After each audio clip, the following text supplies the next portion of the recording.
네, 흰 옷을 입고 하나님의 부르심으로 이 자리에 오신 모든 성도님들을 주님의 이름으로 축복합니다.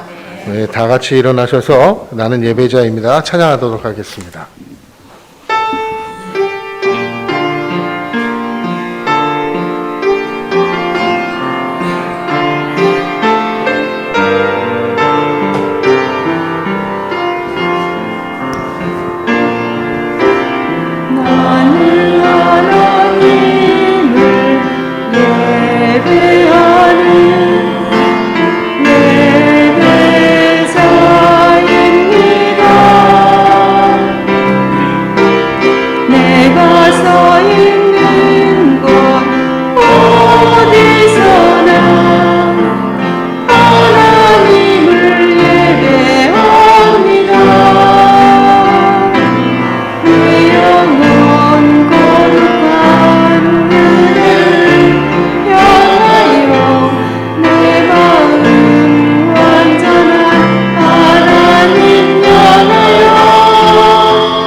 앉으시고 하나님을 힘써 알자 에세이 읽도록 하겠습니다. 시작. 하나님을 힘써 알자. 세상의 모든 사람들은 현상계에 이름을 붙여서 안다고 착각을 하고 있지만 사실은 아는 것이 아닙니다. 이 세상의 문제들은 아무리 과학적으로 풀려고 해도 문제만 더 만들어낼 뿐이지 해결되지 않습니다. 그것은 문제의 근본이신 하나님을 빼놓았기 때문입니다. 하나님은 지혜 있는 자들의 지혜를 헛것으로 하십니다.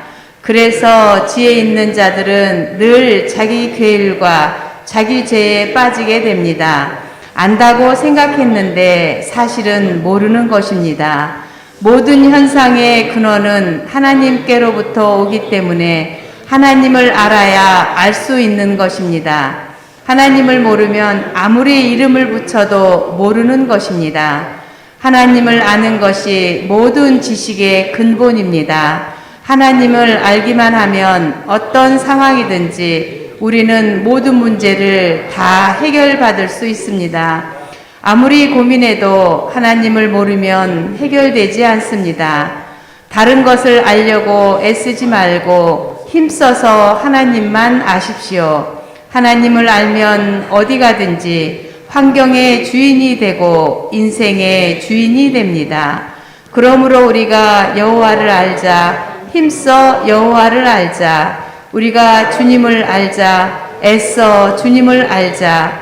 새벽마다 여명이 오듯이 주님께서도 그렇게 어김없이 오시고 해마다 쏟아지는 가을비처럼 오시고 땅을 적시는 봄비처럼 오신다. 호세아서 6장 3절 말씀입니다. 사도신경으로 신앙을 고백합니다.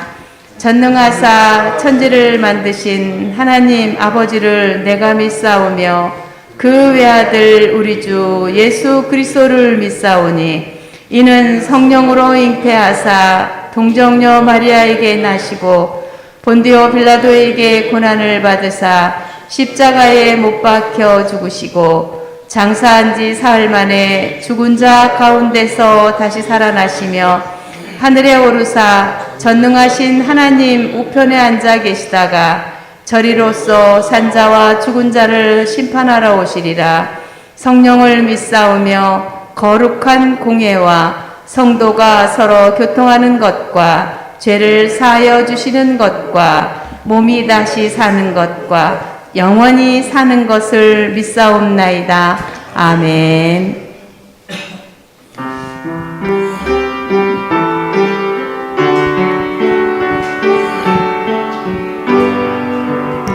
정결한 마음을 주시옵소서.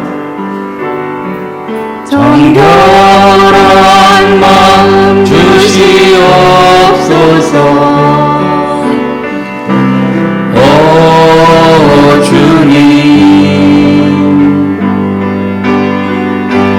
정직한 영을 새롭게 하소서. 정결한 마음, 정결한 마음 주시옵소서.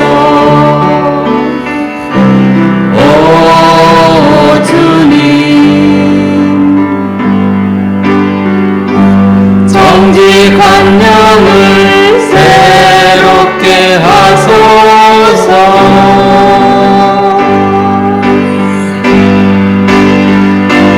나를 주님 앞에서 멀리 하지 마시고 주의 성령을 거두지 마옵소서.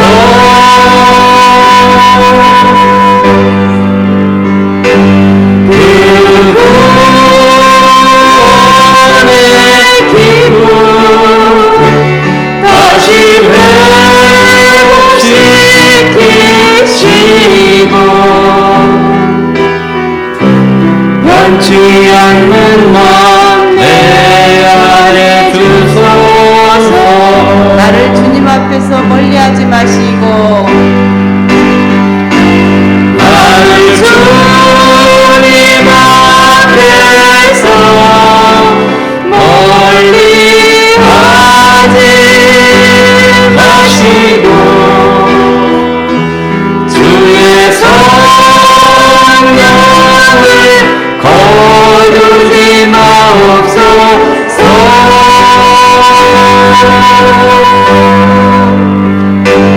그 구원의 기분 다시 회복시키시고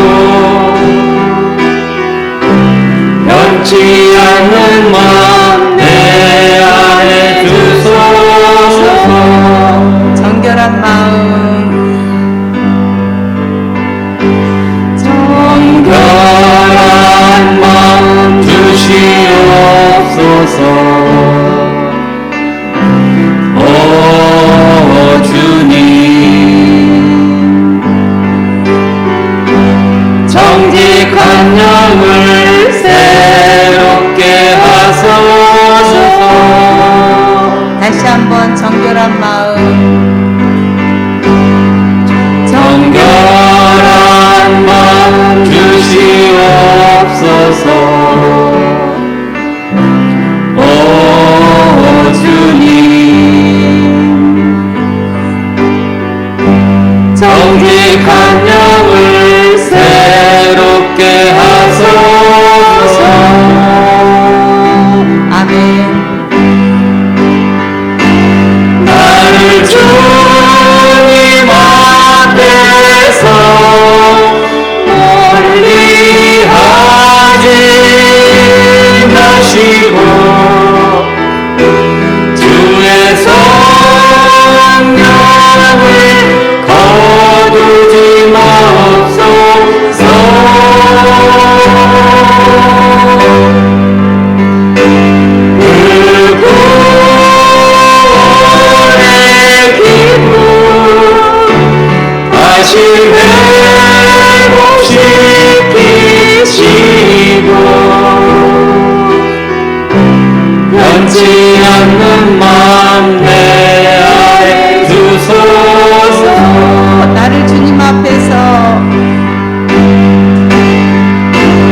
오 나의 주님 내 아버지여 오 나의 주님 내 사랑이여 주님만이 주님만이 내 힘이시며 오 주님만이 날 도우시네 오 나의 주님 내 아버지여 오 나의 주님 내 사랑이여 나약해 있을 때에도 나약해 있을 때에도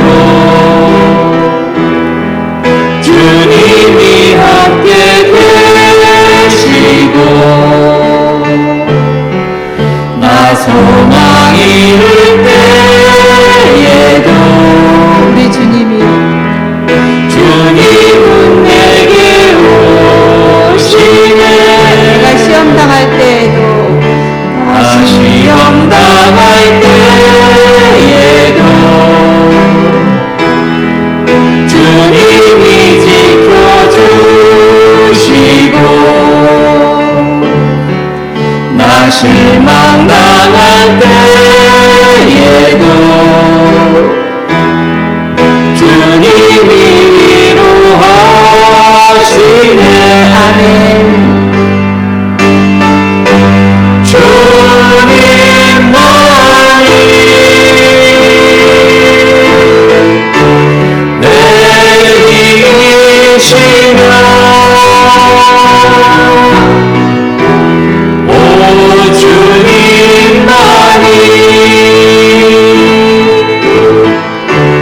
날 도우시네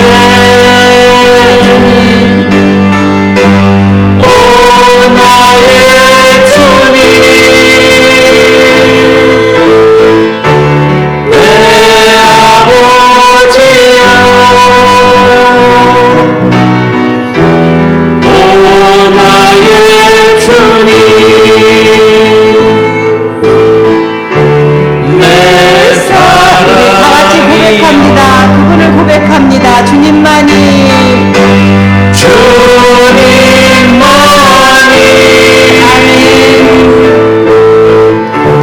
내 힘이시며 오 주님만이 날 도우시네 아멘 오 나의 주님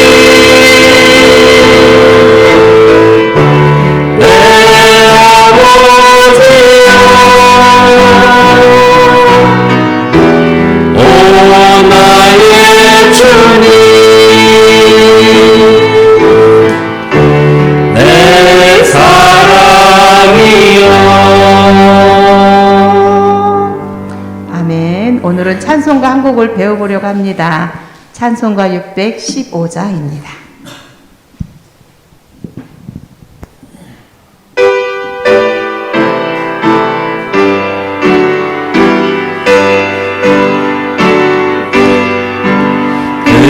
큰 일을 행하신 주께 영광 이 세상을 사랑해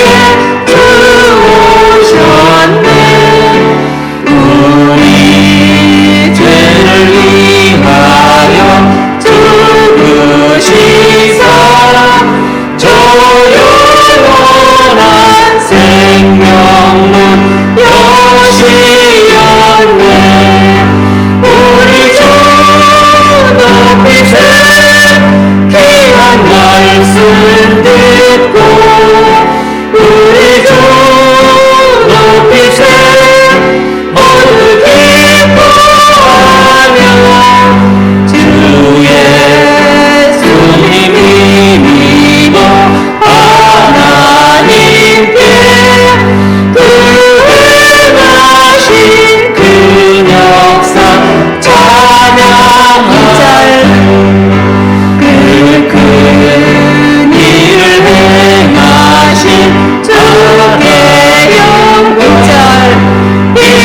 아멘.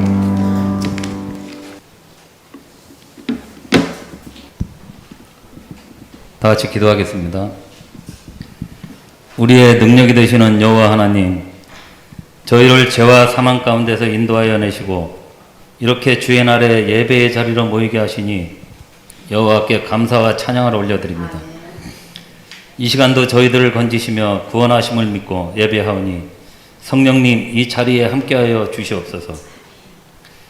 오랜 기간 코로나로 인하여 제약받던 예배가 해제되어 모든 성도들이 함께 예배할 수 있게 되었습니다. 아버지, 저희의 입을 열어 구원을 찬미할 때 기쁨의 노래가 되게 하시고 열람되는 예배가 되게 하여 주시옵소서. 사랑의 하나님, 지금껏 너무나 자유로이 신앙인으로서 살아온 이 시간들을 용서하여 주시옵소서. 코로나로 인하여 우리의 마음이 해이해지고 안이하게 살아왔습니다. 이제 예배가 회복되게 하시고 저희들 가슴속에 부활의 예수님을 만나고 다시 한번 뜨겁게 찬양할 수 있도록 은혜 내려 주옵소서. 예배를 사모하고 갈망하는 저희 모두 되게 하옵시고 온 교회의 경배와 찬양이 넘쳐나게 하옵소서. 나라를 위해 기도합니다. 하나님께서 세우신 당선인이 하나님을 두려워하고 하나님의 뜻에 따라 정치를 이끌게 도와주시고 공정과 화합으로 분열된 대한민국의 민심을 이끌게 하옵시고 지혜로움으로 솔로몬과 같이 공정하게 나라를 다스리게 하옵시고 권력에 취하지 않고 하나님이 보시기에 합당하게 국민을 섬기는 위정자가 되게 하옵소서. 교회를 위해 기도합니다. 코로나로 침체되었던 예배가 살아나게 하시고 다시 한번 부흥의 불길이 타오르게 하옵소서. 더욱더 간절한 마음으로 우리의 이웃을 위하여 기도하고 사랑으로 품을 수 있는 교회 되게 하옵소서. 특별히 다음 세대들을 위한 전도에 힘쓰는 교회 되게 하옵소서. 어린 영혼들이 주님을 만나고 어린이 이들이 앞으로 복음의 주역이 될 수 있도록 힘을 다하는 교회 되게 하옵소서. 교회의 성도들을 위하여 기도합니다. 절망 가운데 건짐을 받고 질병 가운데 치유를 받으며 어둠의 세상 가운데 구원을 받게 하심을 믿습니다. 혹이나 세상에서 실패한 심령이라도 오늘 예배를 통하여 능력의 하나님을 체험하게 하여 주옵소서. 가정이 회복되고 작은 교회 되게 하옵시고 일터를 축복하여 주셔서 마음껏 하나님의 일에 힘이 되는 모든 가정 되게 하옵소서. 성도 간 서로를 위하여 기도하고 아름다운 교제를 나누게 하옵소서. 이 시간 복된 말씀을 들고 서신 전진영 목사님과 황주원 김창렬 목사님, 아버지 항상 함께하여 주시옵고 영력과 지력과 강인한 체력을 더하시며 가정에 궁핍함이 없게 하시고 목양의 사역에 전념할 수 있도록 은혜와 평강이 더하여 주옵소서. 특별히 입술을 주장하시고 생각을 주장하셔서 하나님의 음성을 대언하실 때 말씀이 저희들의 삶을 변화시키게 하여 주시옵소서. 은혜의 찬양을 올려드리는 찬양대 위에 함께하여 주시옵소서. 오늘도 말씀 속에 복종케 하시고 주시는 은혜에 순종케 하셔서 행함으로 열매를 맺는 믿음의 사람들이 되길 원하옵고 예수님의 이름으로 간절히 기도드리옵나이다. 아멘.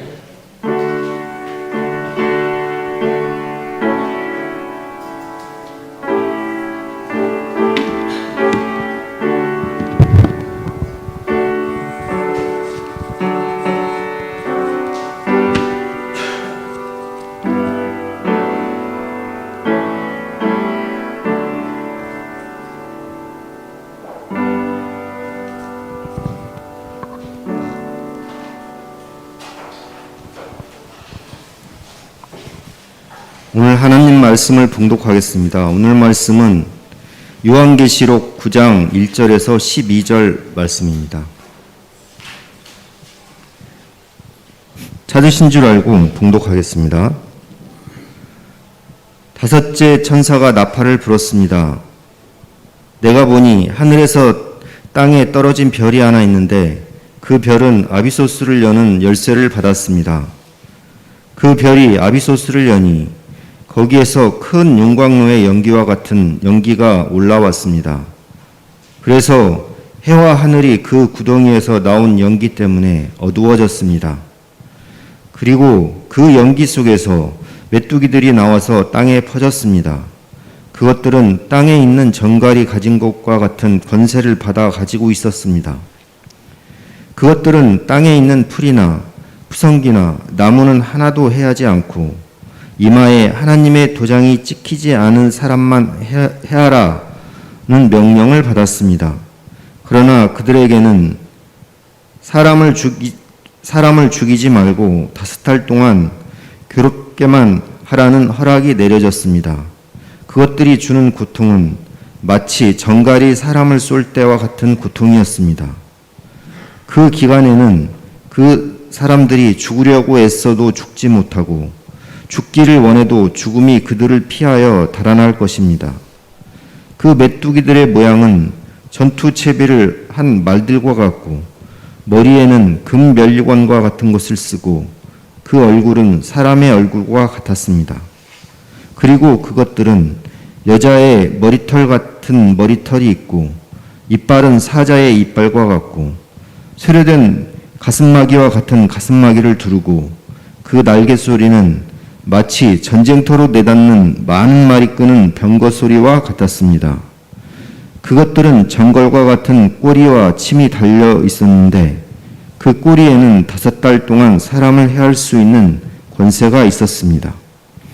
그것들은 아비소스의 사자를 자기들의 왕으로 떠받들었는데 그 이름은 히브리 말로는 아바도니요 그리스 말로는 아볼루온입니다.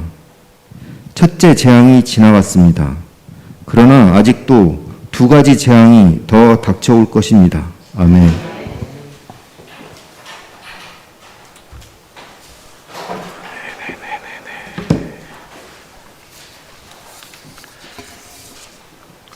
한 주간도 평안하셨습니까? 네, 우리 계속 인사했던 것처럼 우리 옆에 분들 향해서 인사할까요? 당신은 하나님의 사랑받는 자녀입니다. 네. 하나님의 네. 사랑받는 자녀이십니다. 아멘. 네. 하나님이 정말 너무 사랑하시는 것 같아요. 그죠? 네, 이렇게 세상에 이렇게 돌아가는 여러 가지 뉴스들을 이렇게 보면 하나님께서 정말 우리를 이렇게 지켜주고 계시다는 걸 이렇게 느낄 수 있는 것 같습니다. 네, 2022년은 우리 구주이신 메시아 예수를 기억하며 그 믿음이 자라가는 한 해이기를 항상 기도합니다. 동시에 굳건한 믿음으로 이 땅에서 하나님의 나라 백성으로 시온교회 성도님 모두 축복 속에서 살아가기를 기도합니다. 올해도 나라와 교회와 시온 가족을 위해서 늘 기도해 주시고요. 특히나 이제 코로나로 인해서 어려움을 겪은 분들 잘 회복해서 일상으로 잘 돌아오실 수 있도록 기도해 주시기 바랍니다. 5월 기도회가 있죠. 매달 이렇게 기도하는데 5월 기도회는 첫 주간에 있을 예정입니다. 이제 시간을 미리 잘 이렇게 빼두셔서 같이 또 참여하셔서 같이 기도하면서 하나님의 큰 은혜를 누리는 그런 시간이 됐으면 좋겠습니다. 네, 오늘 우리 같이 이제 이어서 말씀을 이제 보도록 하겠습니다. 말씀 보기 전에 제가 잠깐 기도하고 말씀을 전하도록 하겠습니다. 하나님 아버지 감사합니다. 오늘도 이렇게 귀한 시간 허락하여 주셔서 하나님께서 우리를 부르셨기에 하나님 우리가 이 자리에 나온 줄 믿습니다. 이 모든 것이 다 하나님의 은혜임을 고백하는 또 오늘 예배가 되어줄 수 있도록 하나님 축복하여 주시옵시고 하나님 오늘 예배를 통해서 또 주의 말씀을 또 깊이 깨달아 하나님의 뜻이 무엇인지 또한 분별하고 하나님 또 우리가 이 세상에서 살아나갈 때 하나님의 인도하심과 주의 말씀으로 날마다 승리하는 그런 귀한 시간 허락하여 주옵소서. 모든 말씀 예수님의 이름으로 기도 올려옵나이다. 아멘. 아멘. 네, 오늘은 이제 계시록 9장이에요. 네, 9장. 네. 9장 1절에서 12절까지 이제 말씀을 우리가 좀 아까 이렇게 또 봉독해 주시고 같이 읽으셨었는데, 지난주 아니죠. 지난번에, 이렇게 2번째까지 우리가 봤습니다. 그죠? 2번째 나팔까지 봤고, 오늘은 5번째 나팔인데, 잠깐, 그리고 세 번째와 네 번째를 이렇게 잠깐 언급하고 오늘 본문을 그래서 보도록 하겠습니다. 세 번째에 이렇게 써 있어요. 셋째 천사가 나팔을 부니 큰 별 하나가 횃불처럼 타면서 하늘에서 떨어져서 강들의 3분의 1과 샘들 위에 덮쳤습니다. 라고 시작을 합니다. 셋째 천사가 나팔을 부니까 큰 별 하나가, 그죠? 횃불처럼 타면서 어디에서 떨어지냐면 하늘에서 떨어져요. 그러면 이제 그 별이 무엇인가가 이제 우리가 궁금하죠? 주로 이제 별은 이제 하나님의 자녀들, 하나님의 백성을 이제 의미하고 있는데, 여기서 나오는 그 별은 계명성. 아시죠? 우리가 그 구약의 선지서들을 이렇게 보면 계명성 이렇게 이야기하고 있죠. 밝은 것처럼 보이고, 하늘의 별처럼 자녀인 것처럼 보이지만,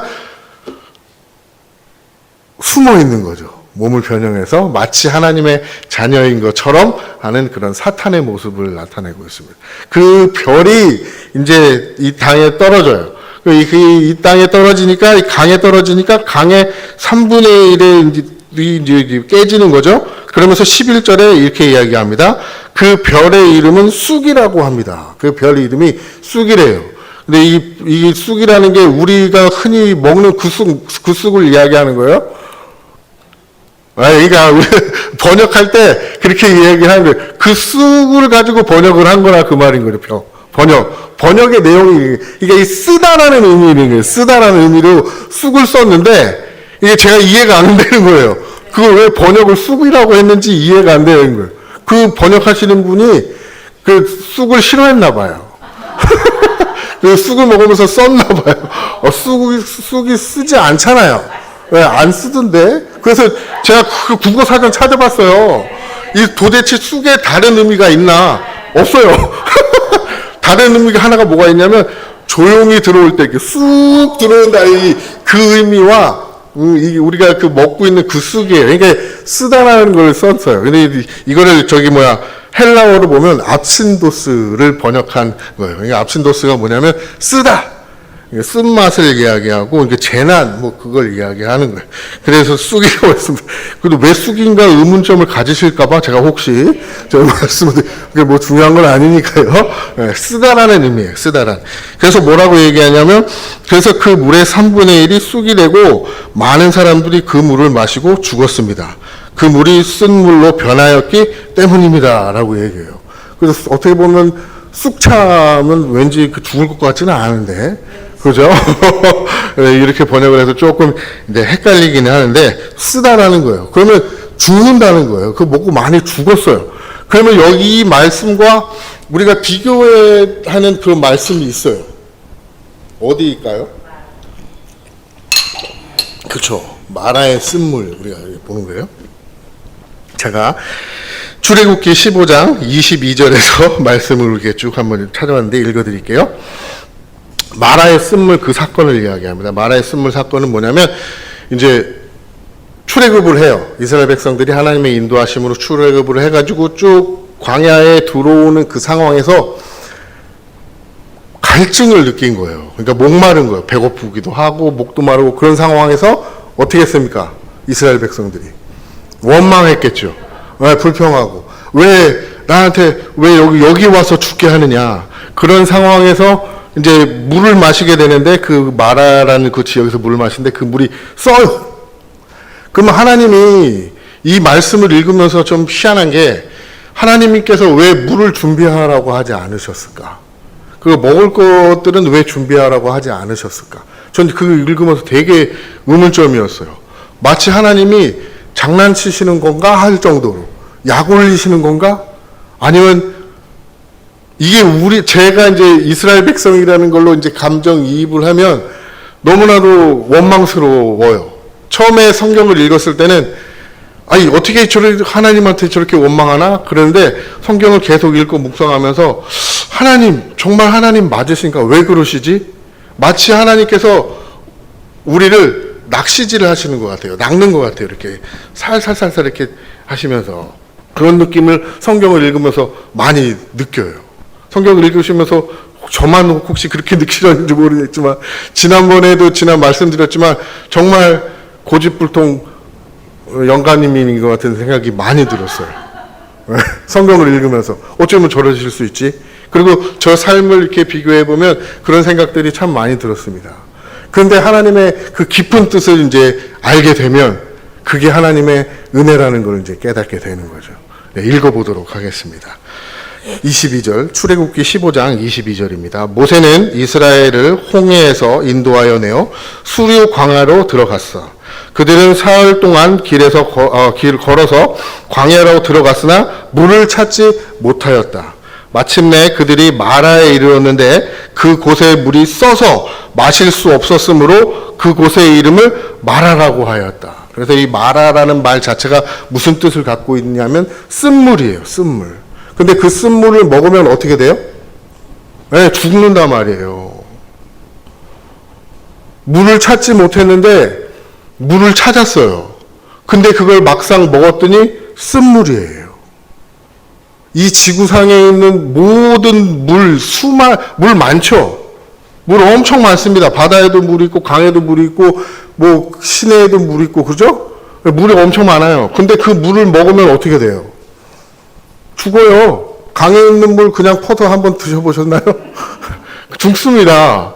이 땅에 많은 물 있잖아요. 근데 인간이 먹을 수 있는 물은 몇 프로나 될 것 같으세요? 2%. 네. 네, 2%. 그래서, 음료수 이름이 2%예요.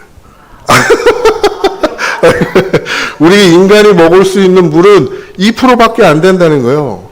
그러니까 이 세상은 어떤 세상인 거예요? 죽음의 세상이란 말이에요. 쓴물의 세상이라는 거예요. 오늘 세 번째 천사가 나팔을 불어서 별이 하늘에 떨어져서 이 이야기는 먼 미래에 있는 이야기가 아니에요. 지금 우리가 겪고 있는 이야기란 말이에요. 그런 상황이었어요. 그럼 물을 찾을 수 없는 그 상황. 그러니까 하나님이 물을 준비시키지 않아요. 가져오라고 하지 않습니다. 그러면서 쓴물을 먹으라 그래요. 근데 못 먹게 되잖아요. 그랬을 때 뭐 어떻게 할까요? 원망하죠. 근데 이 하는 동안에 하나님은 우리에게 뭘 교훈해 주시는 걸까요? 뭘 교훈해 주고 싶으신 걸까요? 이 세상은 너희들이 애를 써서 아무리 먹으려고 애를 써도 죽는다는 거예요. 내가 주는 물을 먹어야 된다는 거예요. 예수께서 누구를 만나시죠? 요한복음 4장에서? 네, 수가성 여인을 만나요. 그 여인이 우물을 기르러 왔어요. 그랬을 때 예수님이 그 여인에게 내가 너에게 뭘 주겠다? 영원히 마르지 않는 물을 너에게 주겠다라고 이야기해요. 영원히 목마르지 않을 그 물. 누가 주는 거예요? 예수께서 주시는 거예요. 우리가 아무리 물 길러다가 먹어도 우리는 계속 갈증을 느껴요.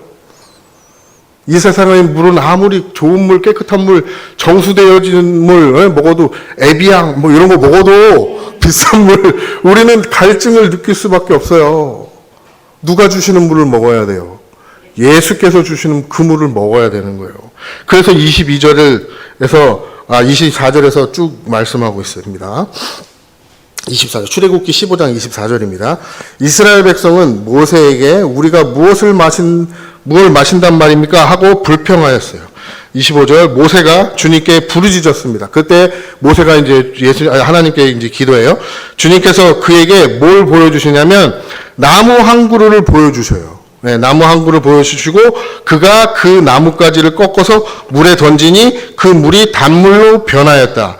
주님께서 그들에게 법도와 율례를 정하여 주시고 그들을 시험하신 곳이 바로 이곳이다. 네, 하나님께서 뭘 보여주셨어요? 모세에게 나무를 보여주셨어요. 나무를 보여줬더니 모세가 힌트를 얻고 나뭇가지를 꺾어서 그걸 물에다가 던지니 그 물이 어떻게 됐어요? 단물로 변해졌다는 거예요. 이해가 안 됩니다. 제가 수학을 좋아하고 과학을 좋아하는데 이게 좀 말이 안 되는 거예요. 그죠? 나뭇가지를 꺾는다고 거기에서 그 물에다 넣는다고 그게 단물로 변하나요? 안 변해요. 뭘 얘기해 주고 싶은 거예요? 나무 뭐죠? 나무 하면 생각나야 돼요. 스타우루스 언약의 그 기둥에 써있던 예수가 달리셨던 그 나무 나무. 그래서 주님은 계속 나무 말씀하세요. 나는 포도나무요. 너희는 가지니 너가 어디 붙어 있어야 돼요? 나한테 붙어 있어야 된다고 말씀하고 계시는 거예요. 그 나무. 그 나무를 물에다가 던졌더니 그 나무를 던졌더니 그 물이 어떻게 됐어요? 단물로 변하였다는 거예요. 예수라고 직접적으로 이야기하지만 그 나무가 뭘 의미하느냐면 신약에서 예수 그리스도를 상징하고 예수 그리스도를 의미한다고 지금 보여주시는 거란 말이에요. 그러면서 뭐라고 말씀하세요?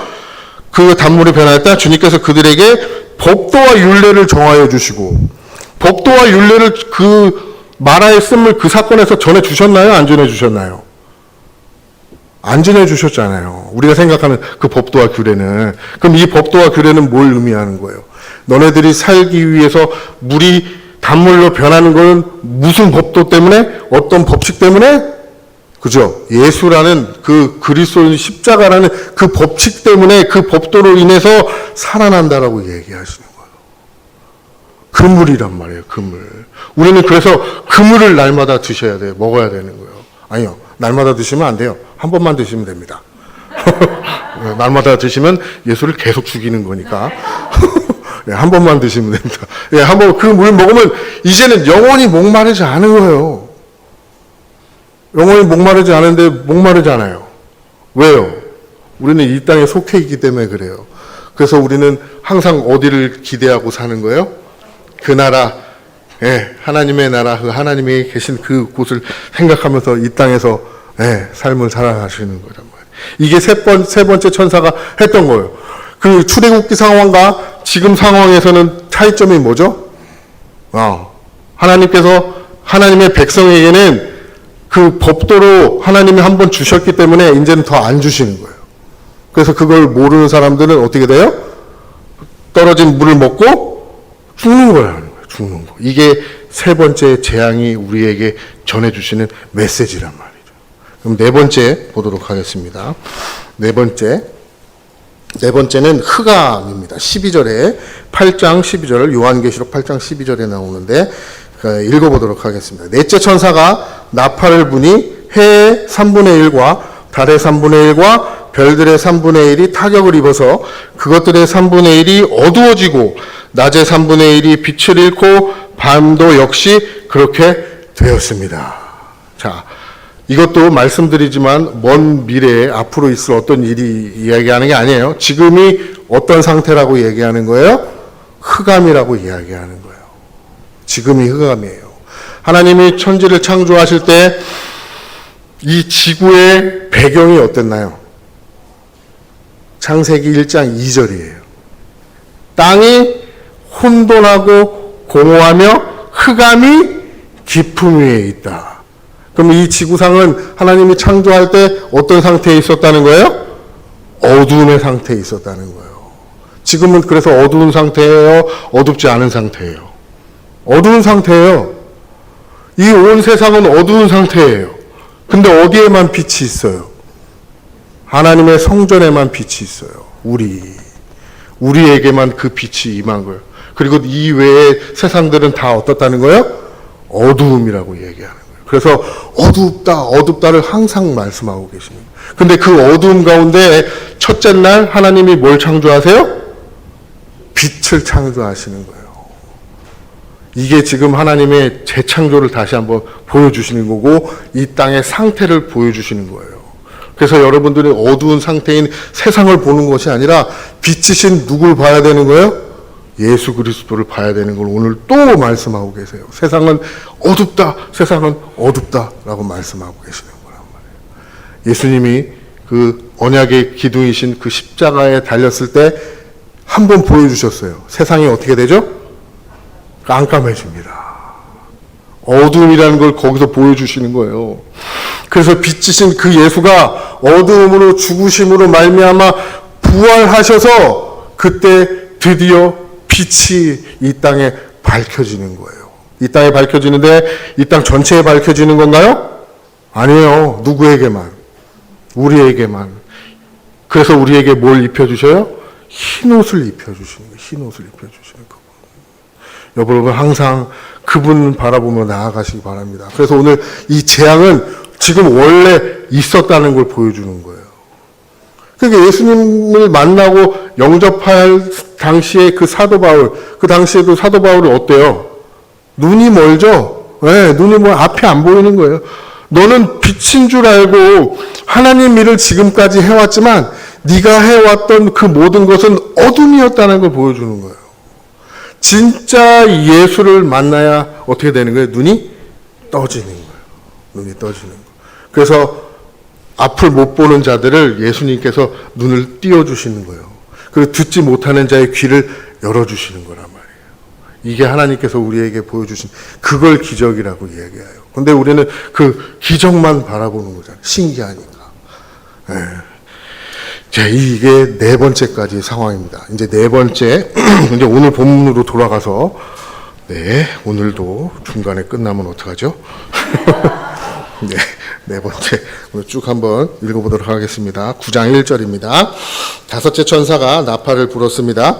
내가 보니 하늘에서 땅에 떨어진 별이 하나 있는데 그 별은 아비소스를 여는 열쇠를 받았습니다. 자, 이 별도 아까 몇 번째 봤죠? 세 번째 봤던 그 별이에요. 네, 사탄을 의미하는 거예요. 또 그 별이 아비소스를 여니 거기에서 큰 용광로에 연기와 같은 연기가 올라왔습니다. 그래서 해와 하늘이 그 구덩이에서 나와서 연기 때문에 어두워졌습니다. 그리고 그 연기 속에서 메뚜기들이 나와서 땅에 퍼졌습니다. 그들은 땅에 있는 전갈이 가진 것과 같은 권세를 받아가지고 있었습니다.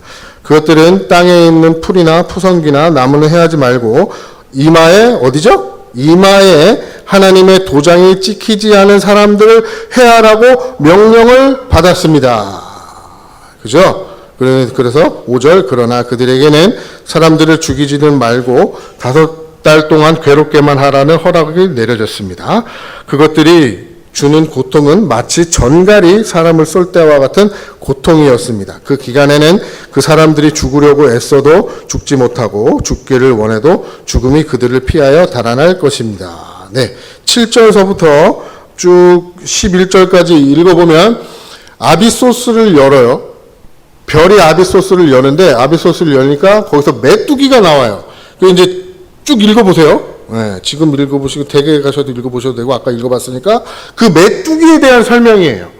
네, 그걸 메뚜기라고 표현하고 메뚜기가 이러하는데 마치 전쟁하는 것 같아 아닌 거예요. 다 쓸어버리는 거예요. 자, 이제 이거를 이제 기억하시고 자, 이제 어디를 보시냐면 이걸 뭐라고 얘기하냐면 첫째 재앙이라고 이야기해요. 5번째 나팔을 불 걸 하나의 재앙이라고 이야기하고 6번째도 또 하나의 재앙, 7번째도 하나의 재앙이라고 이렇게 묶어놨어요.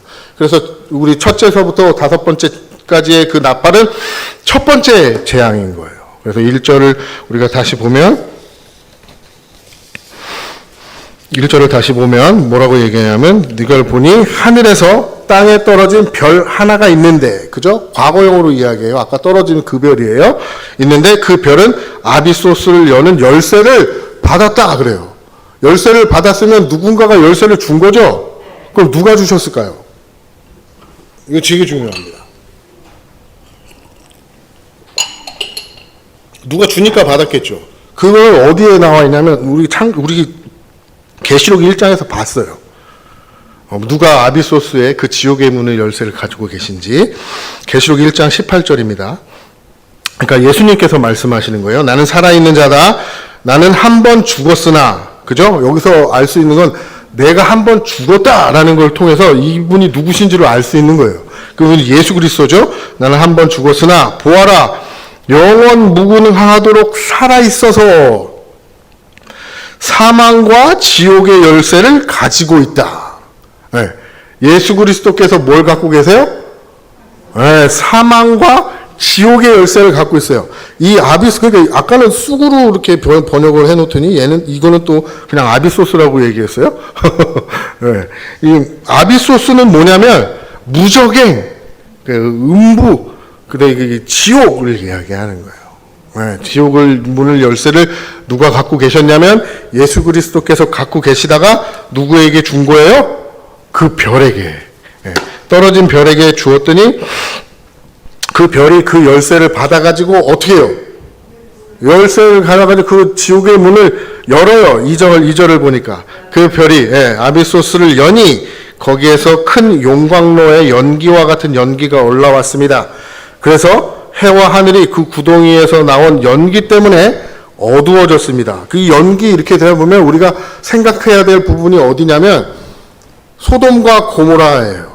그래서 주님께서는 선지서에서도 계속 말씀하고 계세요. 소돔과 고모라다 너희는 소돔과 고모라처럼 망할 거다 얘기해요. 이 땅은 그렇게 될 거라고 이야기하는 거예요.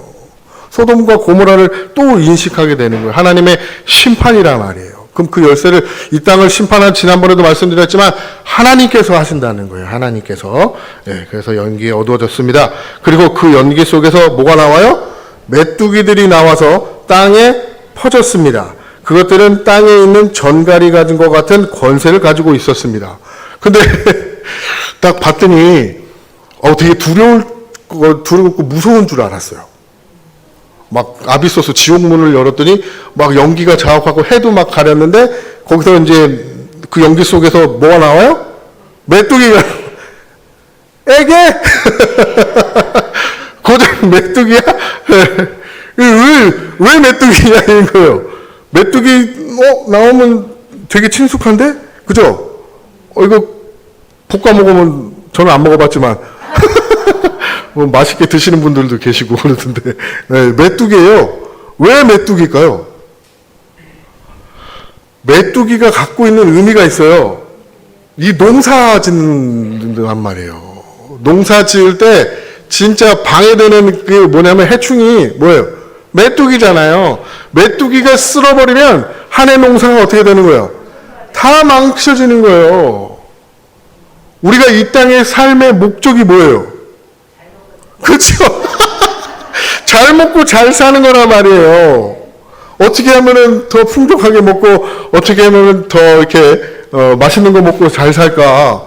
이거의 목적이란 말이에요. 근데 하나님은 내 백성, 내 아들 이스라엘아, 이 땅에서 이야기하는 그 먹고 사는 거에 집중하지 말라는 거예요.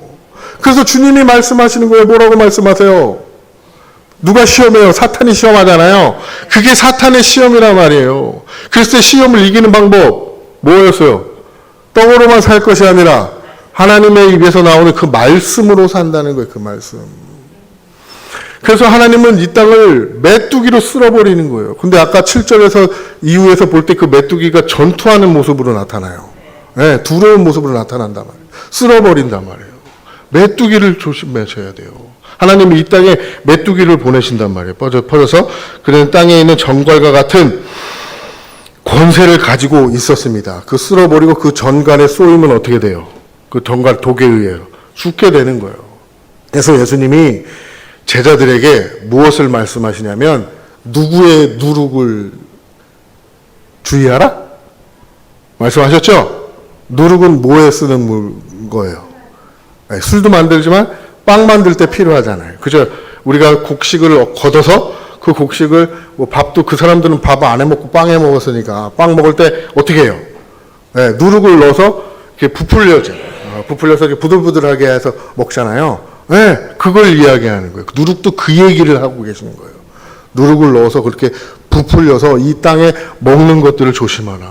아까도 잘 먹고 잘 사는 거 거기에 초점을 두지 말라고 하는 게 바리새인의 누룩을 조심하라라고 말씀하시는 거예요. 그래서 이 메뚜기라는 것을 통해서 하나님이 이때 메뚜기로 이 세상을 심판하시는 걸 통해서 우리가 그 본문을 생각하게 되는 거예요. 그 본문이 기억나는 거죠. 그래서 마태복음 16장입니다. 그 이야기가 마태복음의 16장에 나왔는데 제가 읽어드리도록 하겠습니다. 바리새파 사람들과 사두개파 사람들이 와서 예수를 시험하고 있습니다. 누구를 시험해요? 예수를 시험해요. 그들이 시험한다는 이야기는 뭐예요? 시험한다는 거. 그들은 알고 있다는 거예요? 모르고 있다는 거예요? 알고 있어요. 아는 사람이 시험하는 거예요. 그러면 시험은 누가 해야 돼요? 하나님이 하시는 거란 말이에요. 근데 이들이 누구를 시험하고 있어요? 예수 그리스도를, 하나님을 시험하고 있어요. 우리가 범하는 우, 조심해야 될 범하는 우가 그거예요. 하나님을 시험하지 않아야 돼요. 어떻게 하나님을 시험합니까? 그죠? 네. 그런데 바리새파 사람들과 사두개 사람들이 와서 예수를 시험해요. 그렇다면 이 바리새파 사람들과 사두개파 사람들은 알고 있다는 거예요? 모르고 있다는 거예요? 그렇죠. 자칭 알고 있다는 거예요. 자기들은 알고 있다라고 생각하는 거죠. 그런데 하나님 입장에서 봤으면 뭐 이들은 모르는 거예요? 아는 거예요? 모르고 있는 거라는 거예요. 지금 성경은 그거 보여주고 있는 거예요. 감히 어디 하나님을 시험해. 모르는구나. 모르니까 하나님을 시험하는 거예요. 제가 얼마나 많은 지식을 갖고 있는지 모르는지를 누가 시험을 하냐면 중학교 1학년짜리 꼬마들이 시험을 해요. 걔네들은 아는 거예요? 모르는 거예요? 모르는 거예요. 어? 나 이제 머리 컸어, 이제. 나 이제 학교에서 나도 배운 것도 많아. 근데 와갖고 엄마 아빠한테 시험합니다. 이거 엄마 이거 알아? 어? 모르지? 이런. 예. 그 걔네들을 그래서 뭐라고 해요? 하룻강아지 범 무서운 줄 모른다 그러는 거예요. 하룻강아지들이 범을 시험하는 거란 말이에요. 네. 바리새파 사람들 모르는 거예요. 와갖고 이제 시험을 합니다. 뭐라고 얘기하냐면, 그래서 시험을 했어요. 네, 뭐라고 시험하냐면, 하늘로부터 내리는 표징들을 자기에게 보여달라는 거예요. 보여주면 믿겠다는 거예요? 네, 보여줘도 그들은 안 믿습니다. 네, 시험이 하는 거예요, 그냥 단지.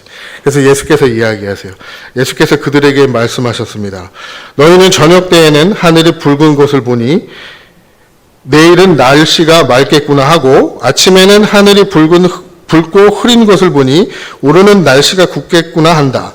너희는 하늘의 징조는 분별할 줄 알면서 시대의 징조는 분별하지 못하느냐라고 말씀하고 계세요. 이 얘기는 그러니까 이들은 농사를 해서 먹고 살아야 하기 때문에 그 일기들은 관찰을 많이 했던 거죠. 그죠? 우리도 아침에 일어나면 우리 농경사회에서도 그랬잖아요. 아침에 일어나면 오늘 비 오겠다.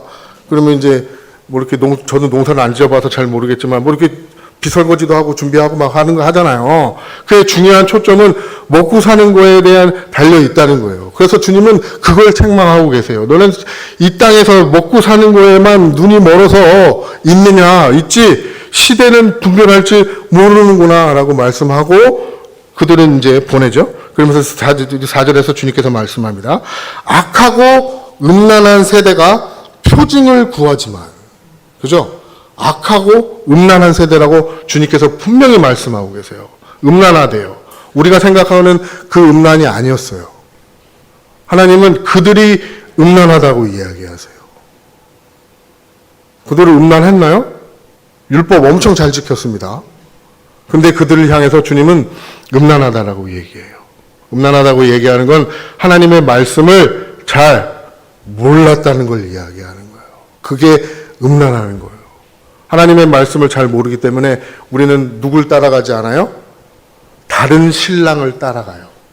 하나님을 모르게 되면 우리는 다른 신랑을 따라가요. 그래서 그걸 음란이라고 이야기하는 거예요. 세대 표징을 구하지만 이 세대는 뭐밖에 안 보여주신다고요? 요나의 표징밖에는 아무 표징도 받지 못할 것이다 라고 말씀하세요. 요나의 표징은 뭐죠? 요나가 죽고 하나님께서 보내신 니느웨 땅에서 뭘 전하십니까? 뭘 전하죠? 요나가? 하나님의 복음을 전하잖아요. 말씀을 전하잖아요. 하나님은 그거라는 거예요. 예수께서 이 땅에 오신 표징은 뭐라고 말씀하시는 거예요? 죽고 부활해서 그 말씀을 이 땅에 전하는 것, 그게 표징이라고 이야기하시는 거예요. 그러면 저는 지금 뭐 하고 있는 거예요? 표징을 보여드리고 계시는 거예요. 여러분들에게. 그래서 여러분들이 믿지 않는 자녀들이나 아니면 주변 분들에게 표징을 보여주셔야 돼요.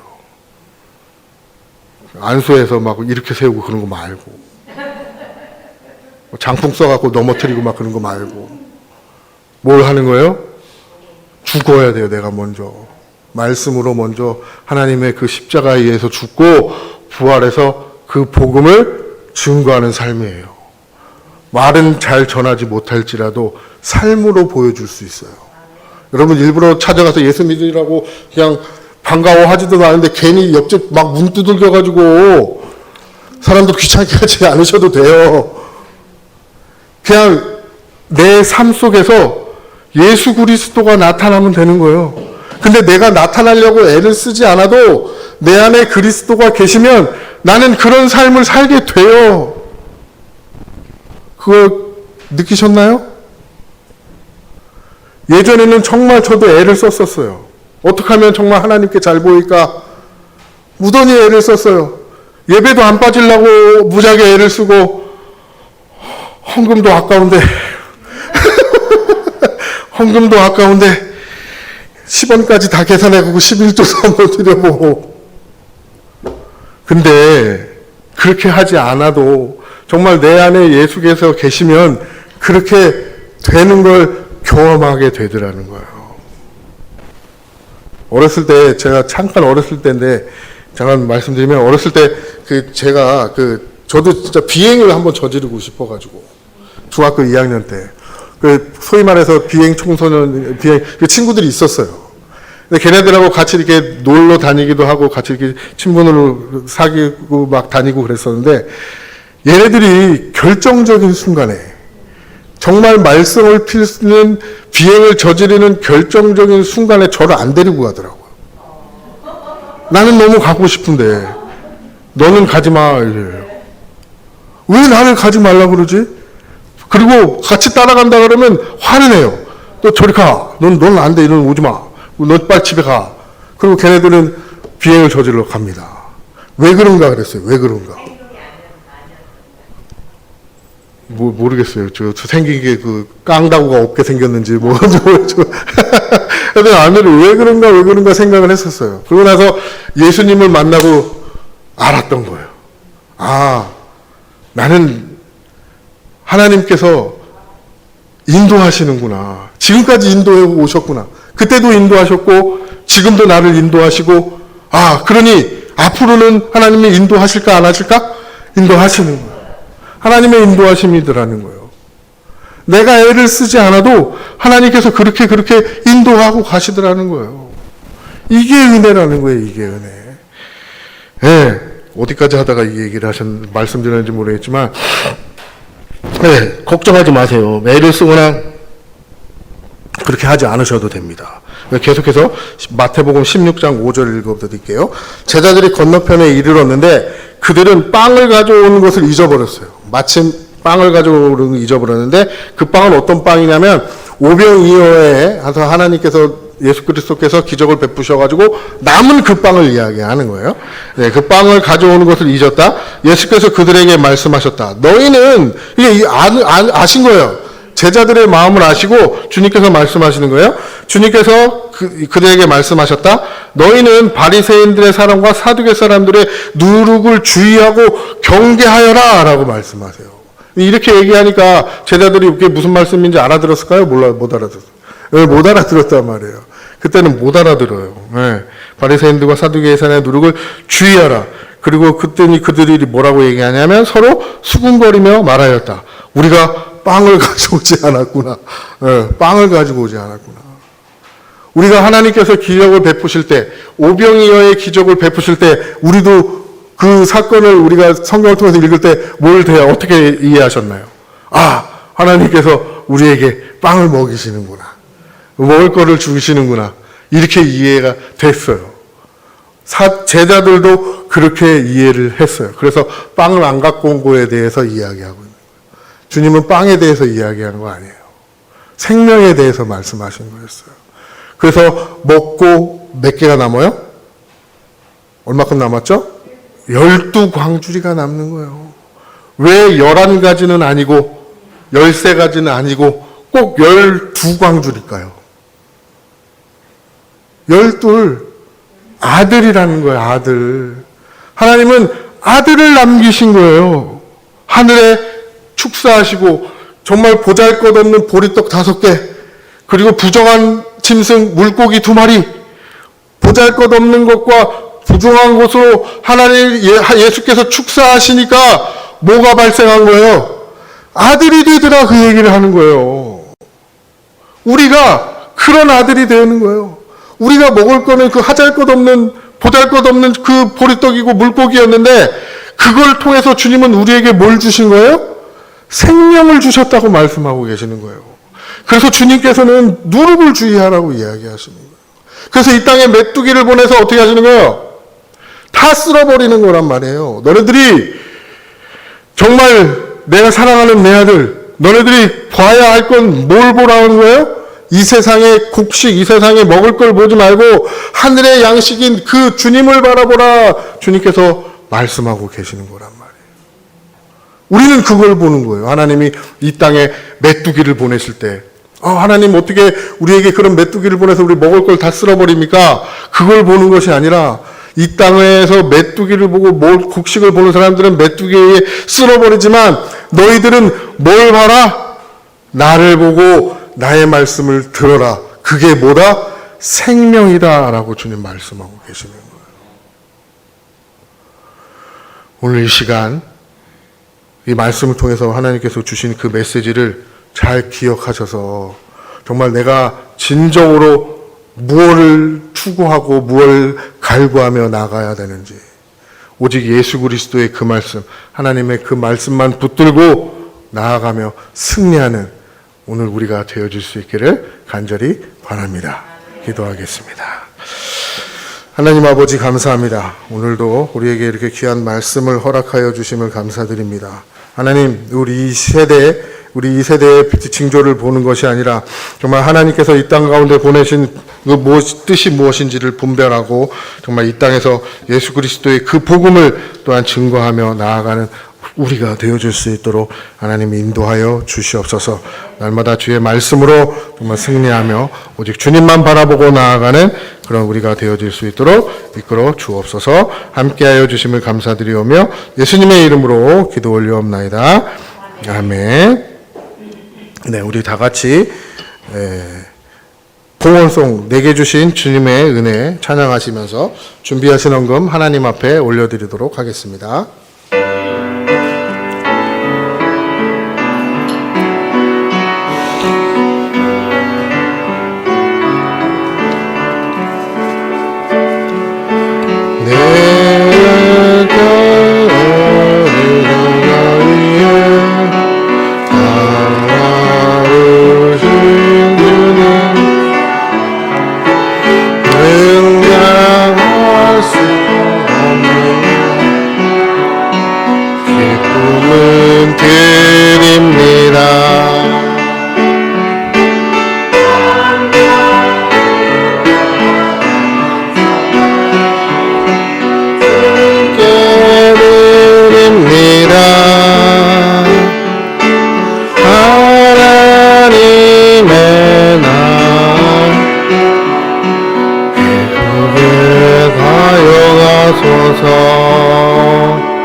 하나님, 정말 하나님 앞에 미약 하나마 이렇게 주님 앞에 올려드립니다.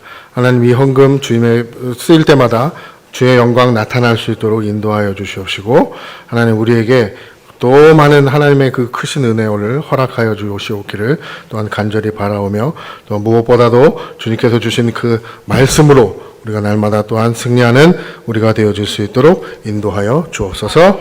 모든 말씀 예수님의 이름으로 기도 올려옵나이다. 아멘. 네, 다 같이 일어나셔서 우리 주기도문 하심으로 후에 축도로 예배를 마치도록 하겠습니다.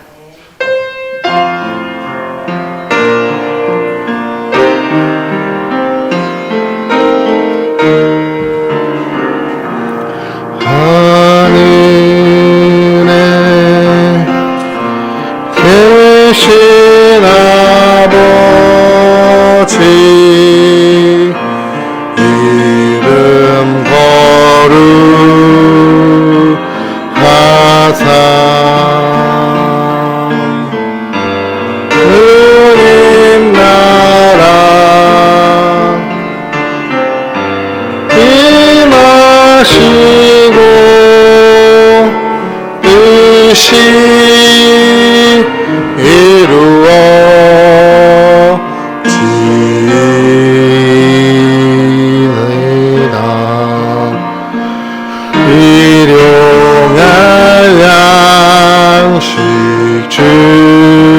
주시고 또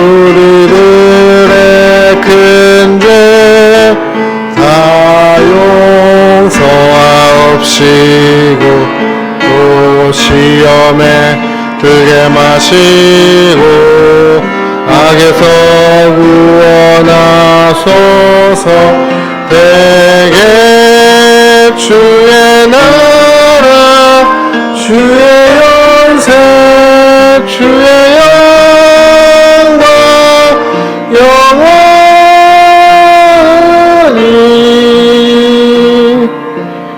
아멘.